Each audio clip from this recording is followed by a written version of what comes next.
If you are a 2 EV household, you definitely need one of these things. In my case, I have 2 EVs, the 2021 Kia Soul EV, as well as a 2021 Tesla Model Y, and my charger, level 2 for home charging, is located deep inside my garage. So sometimes when I'm parking the Kia and backing in, because my wife loves to back in because she has a backup camera and she doesn't want to bother going nose in, so then I can use this extension cable to then charge the car without having to move it around and just charge it as it is parked. Today we're going to be looking at the extension cable for home EV charging made by the company called EVDANCE. There you go. So this is the extension cable that they sent to me for review, and here's some specifications, but because it's windy, let's step back a little bit. So I have the 40-foot version of this cable, and the current that it supports is 50 amps max, and the power 12 kilowatts. So you're going to be using this only for home EV charging. You're not going to be using this at the supercharger. Those are different cables. They're built in a different way. They support way more current than just this. But this is perfect if you're a 2 EV household, like I already mentioned, or if you have to park far away from your charger to be able and charge your EV at home. So now let's have a look at the cable itself and see how it is all made. I do have to say it's very nice to have a carrying case for this, because I'm going to be taking this on the road definitely when I'm traveling. You know, a lot of times when you do park somewhere, maybe even at a hotel that has EV charging, maybe there's somebody icing that spot and you need to park further away. So this is a perfect way to just park wherever you want and then have that cable connect to your vehicle. All right, so good thing that they include the carrying case as standard. So now, like I said, this is the 40-foot version. So it consists of 2 ends. You've got this end here, which obviously plugs into your vehicle, and it has the button, just like all Tesla handles do. So that is awesome. And then this is the side where you plug in the charger. So now I got the NACS version simply because, number one, this is the future, and number two, I have a Tesla, so I already have a NACS charger in my garage, which I'm going to show you in a second. But yeah, the build quality is pretty good. I've already tested it. I've charged a few cars with this, including my Kia, which I'm going to show you guys later. And it works perfectly well. There's not so much thermal issues with this, right? It is very cold to the touch, and it works wonderfully well. So this is one of the things that I worried about, right? Is just, you know, when you plug it in for a long period of time, or even outside in the sun, does this get hot, and will it damage your charging receptacle in your car and things like that? But for my testing right now, pretty good. And this is the lock and unlock button, so you can lock this side in so it doesn't jiggle away if, for example, you move it by accident. So yeah, not too bad, pretty good. So like I mentioned, I already have a NACS charger installed in my garage. So this is the Grizzly, a Wi-Fi Mini. I chose the Mini simply because I want to take it with me when I road trip, and it comes with many different adapters that I can use and charge at many different locations, including places like camping spots, right? Which is awesome. A lot of campgrounds have 30 amp power for RVs, and they have a adapter just for that. But like I said, so I have a NACS charging system in my garage. By the way, I'm going to do a review on this charger very soon, because it is the Wi-Fi version. It does give me money back when I charge, and it's awesome. So I'm going to do a video about that later. But anyways, let's get this connected to that cable and see if we can charge the Tesla. All right, and let's try. So here I have the charger, and it is now connected to the extension cable right there. So the fit is pretty good, pretty tight. I don't feel like it's going to jiggle out, and especially I use the lock function here to get it all locked in. So now we're going to plug in the Tesla and see if it charges up. So we've got the charger end here that plugs into the Tesla. The first test is always to see if this pops open if I tap the button. It does work on the Grizzly charger, but let's see if it works here. It doesn't. Okay. So we're gonna have to open it manually. That's okay. And then we're gonna plug it in and see if it starts charging. Oh, I can hear it starting over there. Yep, we've got green, guys. There you go. So it is charging. So I'm going to leave this here and for now, and then just go back through here and show you guys. Yep, we got green, so that means it's charging. Now let's go check what the charging speed is inside the car, if I'm still getting the full charging speed that I should be getting. Obviously there's going to be some losses because it is an extension cable, right? So there's a lot of things that need to happen for this to work, and the current has to travel through a lot of wire before it reaches the car, right? So obviously the charging speed or the amount of electricity going into your car, it's going to be a little bit less if you had just connected it directly into the charging handle from the charger itself. So here we are in the Tesla, and we are right now pulling 10 kilowatt. Obviously this is what the car thinks is happening, right? We don't know 100% for sure if that is what it is. I have to invest in sexy buttons or a screen or something just to be able to get more stats on this car. Let's push this to charging limit 80. There we go, 80. Yeah, so right now we're at 63%. It will take us an hour and 15 minutes to get to 80% on this charger. Yeah, so not too bad.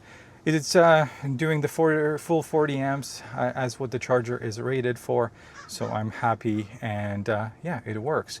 So we'll let it plug in because I do have to go somewhere today, so I do need to have a little bit more charge than just 63%. And I want to check the thermals again on the handles here. I have a thermal camera that I can take a few pictures with, so we'll see what that looks like. Tesla has been charging now for a little bit with the extension cord. So now I think it's time to pull out the thermal camera and let's do a little bit of snooping around and seeing what the thermals are like. There's going to be a little bit of heat there because it's bunched up. So usually that's what I see from past experiences. We'll see how the handle is doing. And then just to see how hot the charger is. So let me do a little walkthrough here, and I'll do a voiceover just to tell you guys what I see in terms of the thermals. Let's look at the thermals, starting with the charger itself inside the garage. It's around 30 degrees on average here, as you guys can see. That's in Celsius, so that's pretty standard, as well as the wall socket there. We'll get there in a second. Have a look at that. And again, it is well within or even under 30 degrees. So I'm quite happy there. Now, the stack of wire on the ground, again, we're within 20 degrees or so. And then the handle itself is also around 20, 21 degrees Celsius, which is well within what I expect it to be, especially on a warmer, sunny day like what we had during testing. And then finally, we're looking at the Tesla itself and the plugged into the car. So again, we're about 20 degrees, as you guys can see here.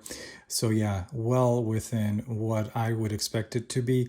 So it performs quite well, and I'm very, very happy with the thermal results of this extension cord. Okay, so this extension cord, I think it's doing its job. It's not too bad, I would say. I was worried that the thermals are going to be a problem, but it does kind of keep everything in check, which is nice. But, you know, charging at home is nice. You have two cars like what I showed you at the beginning. You can park them whenever, and then you can just throw out the extension cord and charge both cars.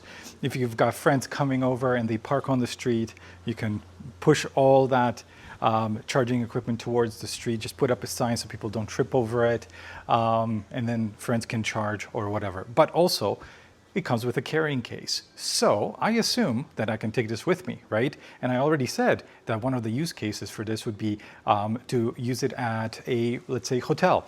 Has level 2 charging, but it's all iced, and or someone else is parking there and you've got to park further away to see if you can charge. But a lot of the level 2 charging still here in Canada and North America is on J1772, which is not native NACS yet, right? So I have an adapter, and we'll go to a level 2 charger and see if I can use an adapter to then connect the NACS cable and charge the Tesla.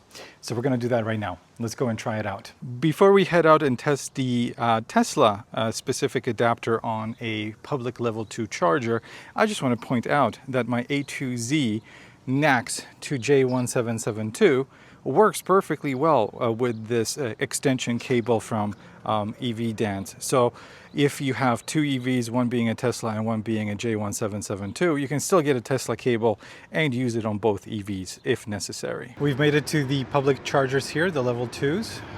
Very cool addition. I guess these are like anti-theft prevention for the cables. Ooh, it's warning pressurized, do not cut, die defender. That's interesting. This was never here before. So yeah, that's the setup. We're gonna use the standard Tesla to J1772 adapter. And then here's the extension cable. I'm hoping it will work. It should. I mean, why not, right? But let's all get it connected and then we'll see if it starts charging. And we are charging. So from here, goes through here, and this is the J1772 connector from Flow, attached via the adapter into the extension, and then the extension goes here into the car, and we've got green, so everything is working and everything is charging. And I think inside the car we can verify that it is charging. Yes, it is. So we're not getting awesome speed, 6 kilowatt, but that's what it is on these public ones. But it does work, so that is awesome. I was wondering if this whole chain would work or not. Oh, and there's one here, also caution, pressurized.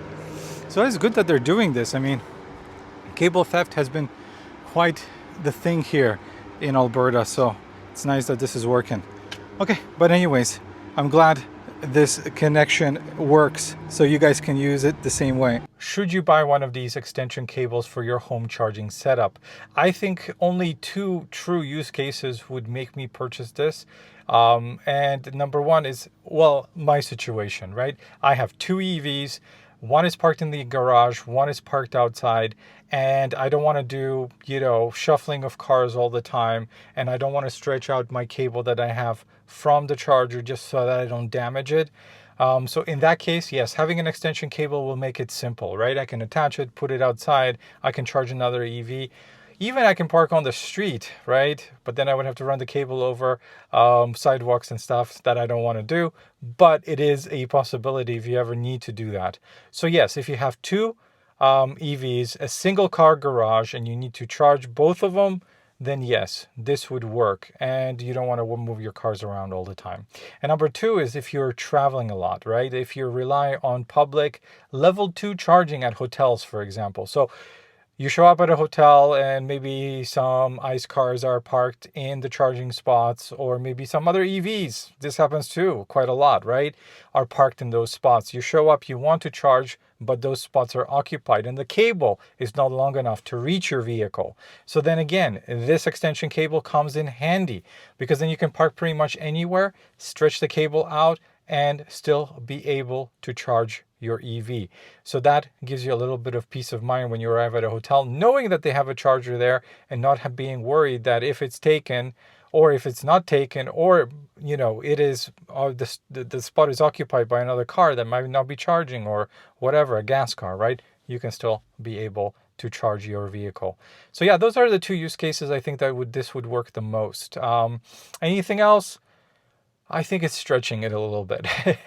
No pun intended, all right, in terms of extension cables, right? So yeah, if you fall under these two categories, yes. Do you need the 40-foot? No. Get the shorter one. That's plenty enough, and it will give you enough reach for most cases. All right, so I'll leave the links to the product in the description so you guys can go check it out. If there is a discount code, I'll put it in the description as well. And yeah, like the video if you liked it, subscribe if you haven't already.